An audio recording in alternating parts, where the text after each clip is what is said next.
Voici donc une fonction, l'étude d'une fonction de logarithme. Donc ça c'est la fonction g qui est la fonction auxiliaire. Donc g de x est égal à 1 sur x plus 1 sur ln x carré. On nous demande donc de déterminer son domaine de définition et d'une limite, son tableau de variation, et puis le signe de g de x sur 0 plus l'infini. Puis la fonction f de x est égale à x. Et l'in valeur absolue de racine de x moins 1 qu'on va aussi écrire. Donc on va d'abord voir cette fonction-là, g. Donc son domaine de définition, donc soit x appartenant à R, x appartient à d de g, si seulement si x au carré est différent de 0, parce que x est supérieur à 0, d'où, donc vous avez d de g est égal à R étoile, c'est-à-dire moins l'infini 0, union 0 plus l'infini. Union 0 plus l'infini. Vous avez donc la limite aux bornes, la limite lorsque x tend vers plus l'infini de g de x est égale, la limite lorsque x tend vers plus l'infini de 1 sur x plus 1 plus ln de x carré est égale à plus l'infini. Bien sûr, car la limite lorsque x tend vers plus l'infini de x carré, de ln x carré, est égale à la limite lorsque x tend vers plus l'infini de 2 ln x est égale à plus l'infini. Et la limite de 1 sur x est égale à 0 bien sûr. La limite x tend vers moins l'infini de g de x est égale à la limite lorsque x tend vers moins l'infini, donc vous allez avoir ici donc de 1 sur x plus 1, si vous pouvez aussi écrire ça, 2 ln, mais si vous rabaissez le 2, il faut mettre ici moins x, attention, sinon vous le laissez à sa place. Donc si vous voulez, c'est la limite, lorsque t tend vers plus l'infini, de moins 1 sur t, plus 1, plus 2 ln t, bien sûr en posant t est égal à moins x. Et ceci va vous donner donc 0, c'est plus l'infini la même chose. Ça tend vers 0, ln t tend vers plus l'infini. La limite en 0 plus, lorsque x tend vers 0 plus de g de x, est égal à la limite lorsque x tend vers 0 plus de 1 sur x plus 1 plus 2 ln x, parce que x est un 0, c'est un nombre positif. Vous allez avoir ici, ça tend vers plus l'infini, ça tend vers moins l'infini, c'est une forme indéterminée. Donc on va chercher la limite usuelle en 0 plus, qui est x ln x. Donc on va mettre 1 sur x facteur de 1 plus x plus 2x ln x est égal, bien sûr, ceci tend vers 0, ceci tend vers 0, de 1 sur 0 plus est égal à plus l'infini. Car vous avez la limite usuelle, la limite lorsque x tend vers 0 plus de x ln x est égal à 0. Très bien. La limite en 0 moins, c'est la même chose. La limite lorsque x tend vers 0 moins de g de x est égal à la limite lorsque x tend vers 0 moins. La même chose, donc vous allez avoir de 1 sur x plus 1 plus 2 ln moins x. Faites attention ici parce que c'est un nombre négatif. Généralement, vous avez ça. C'est ln de x carré ou même n'importe quel exposant pair est égal à 2 ln valeur absolue de x. Si vous regardez ça. Bien sûr, parce que, voilà. Donc vous allez avoir ici, est égal, donc la limite, ça c'est 0 moins. La limite, lorsque x tend vers, ou bien vous mettez un changement de variable si vous voulez, t tend vers 0 plus, de moins 1 sur t, plus 1 plus 2 ln t. Avec t égale à moins x. Donc vous tombez sur la même limite de maintenant. Donc c'est la limite lorsque t tend vers 0 ou plus de 1 sur t, facteur de moins 1 plus t plus de t ln t. Ça tend vers 0. Ça tend vers 0. Donc vous avez moins 1 sur 0 plus est égal à moins l'infini. D'accord. Égal à moins l'infini. Donc voici pour ces limites-là. Vous pouvez être tenté de faire ça, c'est-à-dire au lieu de faire par exemple un changement de variable en 0 moins ici, vous dites je vais laisser x carré à sa place et je vais factoriser par 1 sur x carré. Je vais avoir donc ça. Le problème, c'est que si vous faites comme ça, vous allez avoir ça c'est 0, ça c'est 0, ça c'est 0, ça c'est 0, limite usuelle, t ln t, quantité ln même quantité qui tend vers 0 plus, et ça c'est l'infini. Donc 0 fois l'infini, c'est une autre forme indéterminée. Donc vous pouvez faire comme ça, mais pas directement de cette façon. Alors ici, la dérivée, soit x appartenant bien sûr à la fonction g dérivable, soit x appartenant donc à r étoile, g' du x est égal donc 1 sur x plus 1 plus ln x dérivé, x carré dérivé. Et vous laissez comme ça directement, donc la dérivée de 1 sur x est moins 1 sur x carré, plus la dérivée de ln x au carré. Ici, c'est pas la peine de descendre le 2, sinon parce que vous allez discuter les cas. Est-ce que c'est positif ou c'est négatif? Donc vous laissez directement, vous utilisez la dérivée logarithmique. Moins 1 sur x carré plus x carré dérivé sur x carré. Nous savons la dérivée logarithmique, c'est ln de valeur absolue de u est égal à quoi? Est égal à u' sur u. La dérivée, c'est u' sur u. D'accord? Ln de valeur absolue de u dérivée est égal à u' sur u. Donc ça, c'est la dérivée logarithmique. Donc ça va nous donner donc ici 2x sur x, donc ça va vous donner moins 1 sur x au carré, plus 2 sur x. 2x sur x carré, on simplifie par un x. Donc ça va nous donner donc, ici, donc vous allez avoir 2x moins 1 sur x au carré. Donc, g' de x a le signe de 2x moins 1 sur son domaine sur R étoile. Très bien. D'où le tableau de variation. D'où le tableau de variation. Et on va tracer ce tableau de variation. D'où le tableau de variation. Voilà. Donc voici le tableau de variation. Nous savons donc que g' de x a le signe de 2x moins 1. Donc la fonction n'est pas définie en 0, voici. Nous avons trouvé que la limite en 0 moins c'est moins l'infini, en 0 plus c'est plus l'infini, ce qui cadre bien avec ceci. Donc vous avez la fonction, elle est décroissante, et puis ici croissante. Donc, pour déduire le signe, nous allons dire que la fonction admet ici un minimum absolu. Donc nous avons ici troisièmement. Alors vous avez g admet un minimum absolu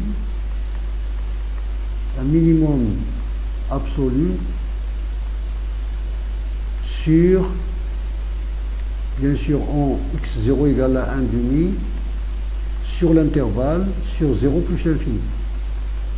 Donc dans cette partie-là, sur 0 plus l'infini. Donc, quel que soit x appartenant à 0 plus l'infini, g de x est supérieur à g de 1 demi. Bien sûr, et g de 1 demi, c'est 1 sur 1 demi, c'est 2, plus 1, plus ln de 4, de 1 sur 4. Donc c'est 3 moins ln de 4. 3 moins ln de 4 est supérieur à 0, vous avez les calculatrices. Sinon, 3c ln de e au cube, moins ln de 4. Et comme e au cube est supérieur à 4, ln de 3 moins ln de 4 est supérieur, donc ça est supérieur à 0. Très bien. Donc ici, grand 2, vous avez la fonction principale qui est ça, x ln racine de x moins 1. Donc la première question, le domaine de définition, il est limite à ces bornes. Donc vous avez ici, il est défini donc soit x appartenant à R, cet élément x est dans le domaine de définition de f, si seulement si d'abord x est supérieur ou égal à 0 parce qu'il est soit un radical, et racine du x moins 1 doit être différente de 0 parce que il est devant un ln. Et bien sûr la valeur absolue est positive. Donc c'est équivalent à dire x supérieur ou égal à 0 et x différent de 1. Racine du x différent de racine du x différent de 1, on est le vent au carré. Donc d de f est égal à quoi? Est égal à 0, 1, union 1 plus l'infini. Donc voici donc là, les limites. Vous avez la limite lorsque x tend vers plus l'infini de f de x est égale à la limite lorsque x tend vers plus l'infini de x ln racine de x moins 1. Bien sûr, on a enlevé la valeur absolue parce que si x tend vers plus l'infini, il est largement supérieur à 1. Donc, vous avez ça. Vous pouvez le dire directement, vous pouvez faire un changement de variable. Vous avez x tend vers plus l'infini, donc on a racine limite, lorsque x tend vers plus l'infini de racine de x moins 1 égale à plus l'infini, d'où limite, lorsque x tend vers plus l'infini, de ln racine de x moins 1 égale à plus l'infini. Nous avons vu comme propriété, si une fonction est positive, si sa limite est plus l'infini, donc la limite de son logarithme est plus l'infini. D'où la limite de f. La limite en plus l'infini de f est égale à plus l'infini. La limite en 1, vous pouvez faire écrire en 1 moins ou 1 plus, ou bien directement, si vous voulez la limite lorsque x tend vers 1 plus de f du x est égale à la limite lorsque x tend vers 1 plus de x ln racine du x moins 1, comme ça. Donc ça tend vers 0 plus, donc ça va vous donner moins l'infini fois 1, c'est égal à moins l'infini. C'est égal à, il n'y a pas d'indétermination, donc c'est égal à moins l'infini. Pourquoi? Car la limite, lorsqu'x tend vers 1 plus, de racine du x moins 1 est égal à 0 plus. Et la limite de ln en 0 plus, c'est moins l'infini. Si vous voulez faire le changement de variable directement, vous faites le changement de variable, vous dites par exemple où on pose t est égal à racine du x moins 1, d'où x est égal à t plus 1 au carré, et bien sûr, et t tend vers 0 plus. Donc la limite x tend vers 1 plus de f de x est égale à la limite lorsque t tend vers 0 plus de t plus 1 au carré ln t. Et là, vous avez ça tend vers 1 et ça tend vers moins l'infini, donc vous le savez. Donc vous avez entre guillemets, c'est 1 fois moins l'infini, donc c'est moins l'infini. Donc c'est très bien. Donc de la même façon, nous avons la limite lorsqu'x tend vers 1 plus. Donc lorsqu'x tend vers 1 moins, la même chose, vous pouvez faire le changement de variable. La limite lorsqu'x tend vers 1 moins de f de x est égale à la limite lorsqu'x tend vers 1 moins de x, ln, vous enlevez la valeur absolue, vous allez avoir ici 1 moins racine de x, c'est pas racine de x moins 1, parce que ça va être négatif. 1 moins racine de x. Bon, la même chose, si vous posez t est égal à 1 moins racine de x, vous allez avoir x est égal à 1 moins t au carré. Donc ça va être égal à la limite, lorsque t tend vers 0 plus, de 1 moins t au carré, ln t est égal à la même chose à moins l'infini.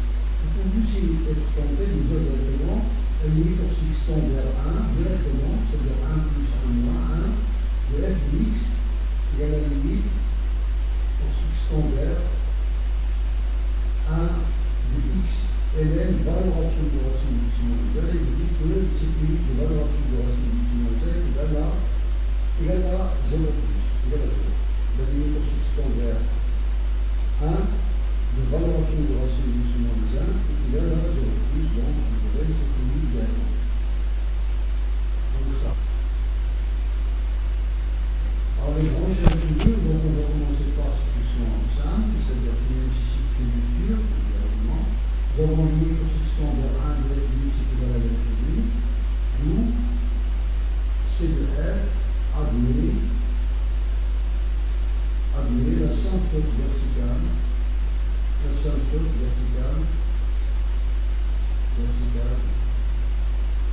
l'équation est égale à 1 ou bien est égale à 1 directement. L'équation est égale à 1. La deuxième chose, vous avez la limite lorsqu'x tend vers plus l'infini de f de x, vous avez inclus dans la question précédente, c'est plus l'infini.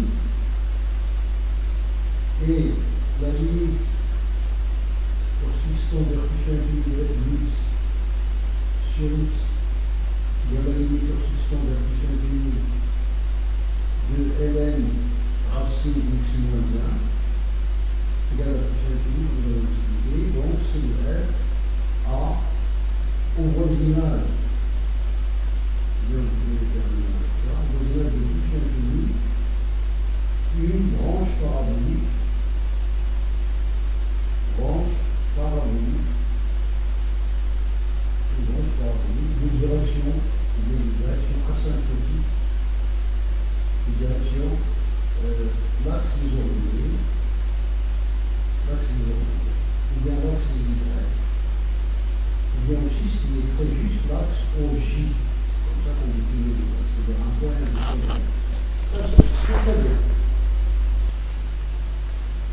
Alors d'abord la dérivabilité en 0.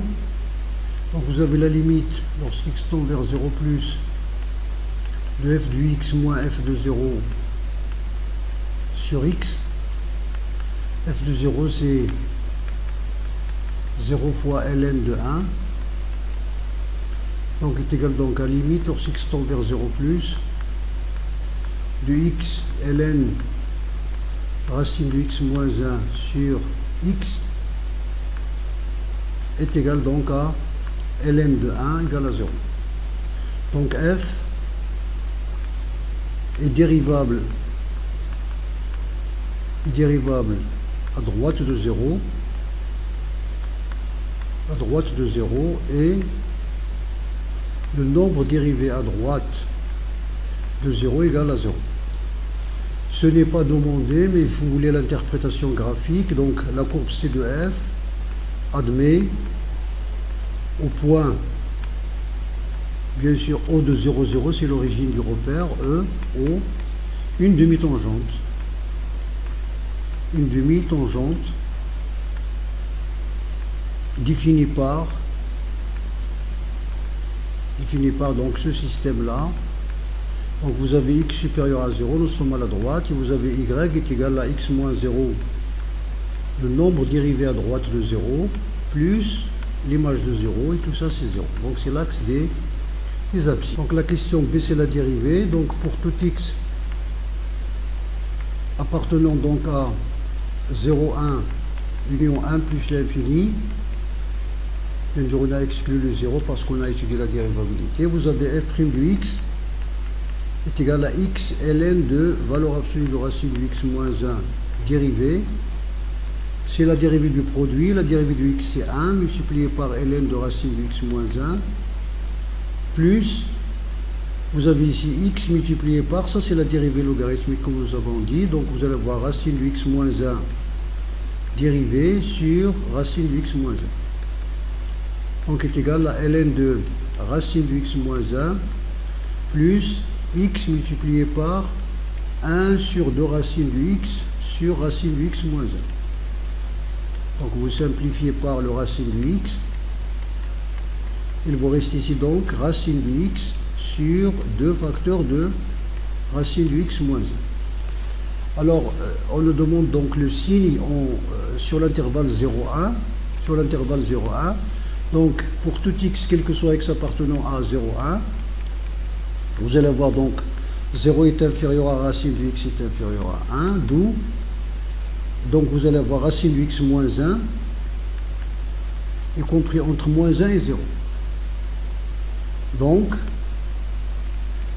ce nombre racine de x sur racine de x moins 1, c'est positif sur négatif, est inférieur à 0. Et vous avez la valeur absolue de racine de x moins 1 est un nombre compris entre 0 et 1. Donc son ln, donc son logarithme, ln de racine de x moins 1 est un nombre inférieur à 0. Par suite donc, f' du x qui est la somme de deux nombres négatifs et négatifs. Donc sur cet intervalle-là, 0, 1. Très bien.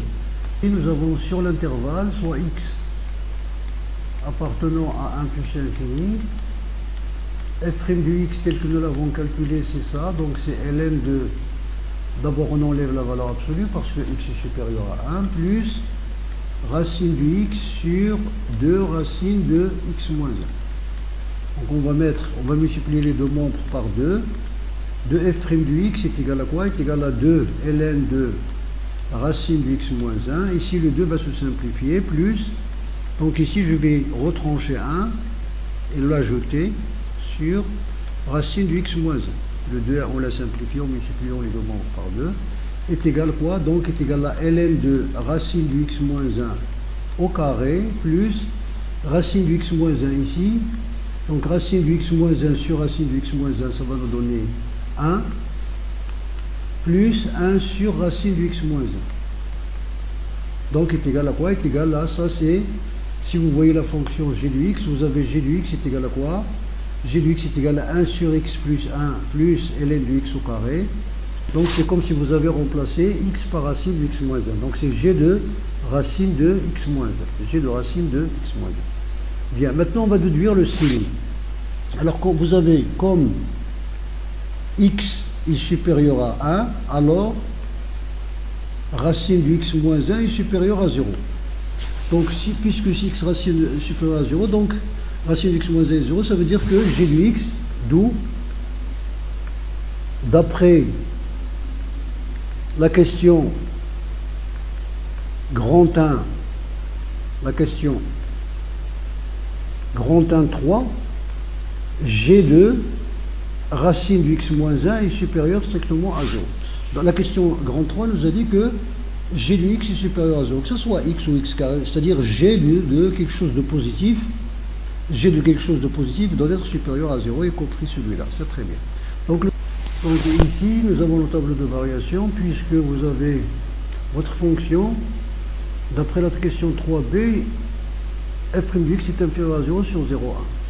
Et qu'on vient de voir que f' de x est supérieur à 0 sur 1 plus l'infini. Donc, d'où le tableau de variation. Donc, la fonction, la dérivée négative ici, positive. La fonction n'est pas définie, n'est pas dérivable en 1. Ici, la fonction est définie dérivable en 1, donc le nombre dérivé c'est 0, etc. Donc, voici le tableau de variation. La tangente au point d'abscisse 4, donc, soit donc t, la tangente au point d'abscisse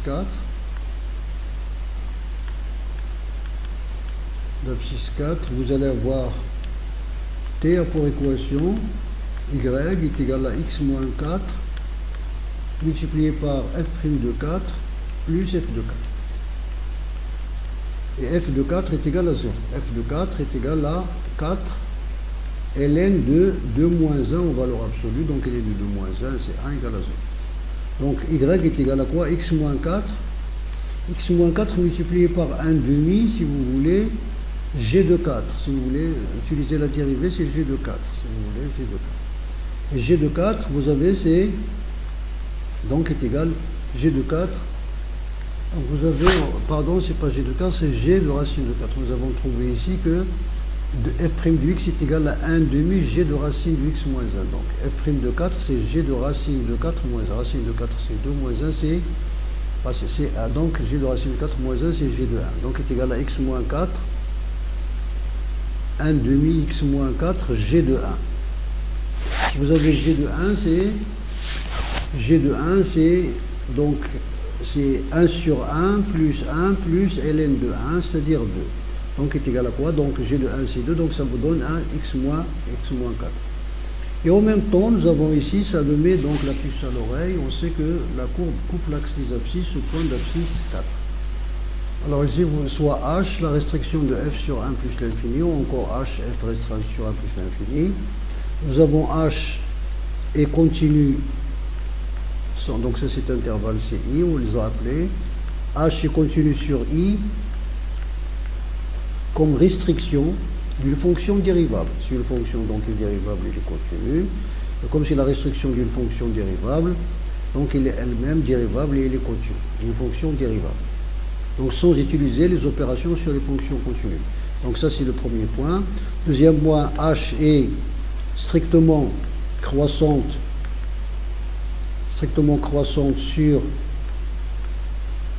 sur I.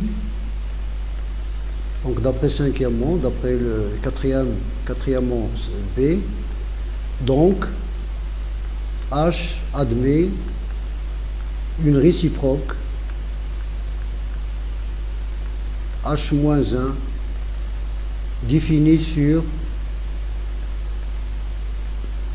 H de I est égal à H, si vous voulez, donc maintenant si vous voulez, c'est f de 1 plus l'infini, la fonction étant croissante, donc la limite lorsqu'x tend vers 1 plus de f de x, la limite lorsqu'x tend vers plus l'infini de f de x, et ces limites-là sont moins l'infini plus l'infini, que vous avez vu dans la question précédente, est égal à r. Donc voici pour cette réciproque-là. Alors vous avez ici, d'après la question 5, vous avez h de 4, pardon, f de 4 égale à 0. C'est-à-dire h de 4 égale à 0. D'où h moins 1 de 0 égale à 4. Maintenant, est-ce que h moins 1 est dérivable en 0? Alors, puisque h dérivable en 4 et h' de 4 est différent de 0, alors h moins 1 dérivable en 0. Donc la tangente T' a pour équation y égale x moins 0, h moins 1' de 0 plus h de 0. Donc est égal à h. Qu'est-ce que c'est que h moins 1' de 0? C'est 1 sur h' de 4 plus h de 0, c'est 4. Et nous avons trouvé dans la question précédente ici que f' de 4, c'est 1 demi g de 1 sur 2. G de 1 sur 2, ça veut dire 1. Donc est égal donc à x plus 4. Parce que h' de 4 est égal à 1 demi g de racine de 4 moins 1 est égal à 1. C'est très bien. Donc voici ça. Alors vous pouvez ne pas faire ça parce que vous connaissez que la tangente T a pour équation y égale à x moins 4 au point par exemple B de coordonnées 4 à 0. Donc l'autre tangente va être la symétrique par rapport, donc T' est égal à la symétrique de T par rapport à la droite, à la première bisectrice, par rapport à la droite delta d'équation égale à x. Parce que les courbes sont symétriques. Pour chercher la symétrique, vous n'avez qu'à remplacer, donc vous allez avoir T', vous remplacez x par y. Y est égal à moins 4. D'où, si vous passez y de l'autre côté, donc y égale à x plus 4, donc c'est bien l'équation que vous avez trouvée. Ici, vous pouvez la trouver directement par la symétrique sans passer par ça. Nous avons vu dans donc, la question 5 que f' de x est égal à 1 demi g de racine x. Donc, comme bien sûr g et la fonction qui à x fait correspondre à racine de x moins 1 sont dérivables, et ici l'image de cette fonction là, si vous l'appelez par exemple u, et u de 1 plus l'infini, c'est 0 plus l'infini. C'est-à-dire que donc la composée est bien définie. Bon, voilà si vous voulez pour la composée. Donc vous allez avoir f seconde du x est égal à quoi? F seconde du x est égal à f' du x prime est égal à 1 demi, vous le laissez de côté, la linéarité. Donc g racine du x moins 1 dérivée. À quoi est égal la dérivée de la composée? C'est 1 demi, donc la dérivée de cet argument, de cette parenthèse, multipliée par g' de racine du x moins 1. La dérivée de celui-là, c'est 1 sur 2 racine de x. Donc 1 sur 4 racine de x, la dérivée de celui-là, multipliée par g' de racine de x moins 1. G' de racine de x moins 1. Très bien. Et vous avez racine de x moins 1 s'annule, g' de racine de x moins 1 égale à 0, ça veut dire x égale à, ici vous avez, g s'annule en, là voici, g s'annule en 1 demi. D'accord? En 1 demi. Sur l'intervalle 0 plus l'infini, parce que racine de x moins 1. Alors vous avez comme, puisque racine de x moins 1 est supérieure strictement à 0, on a g' de racine de x moins 1 égale à 0, c'est équivalent à dire que racine de x moins 1 est égal à 1 demi. Donc c'est équivalent à dire quoi? X égale à combien? Est égal à, vous passez le 1 demi de l'autre côté, vous allez avoir x égale à 9 quarts. 9 quarts. Donc voilà, f' de x est égal à 0 en 9 quarts. Donc, et comme il s'annule l'échange de signes, donc vous allez avoir la dérivée, va être comme ça.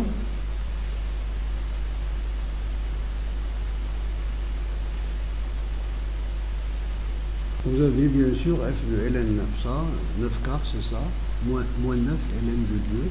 Ou bien vous utilisez la calculatrice directement. Donc voici les courbes avec GeoGebra, parce que le stylet ne marche pas. Mais bon.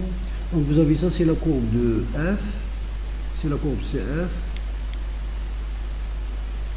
Et ça, c'est la courbe CH-1, la symétrique 2 par rapport à F. F, ça c'est CF, ça aussi. Donc vous avez ici une demi-tangente verticale, horizontale par exemple. Vous avez ça, c'est alpha, ça c'est le nombre 9 quarts. Ça c'est le point d'inflexion. Ça c'est F de 9 quarts. Ça c'est la droite d'équation y égale à x pour l'asymptote. Ici, il admet une branche. Vous voyez la branche parabolique.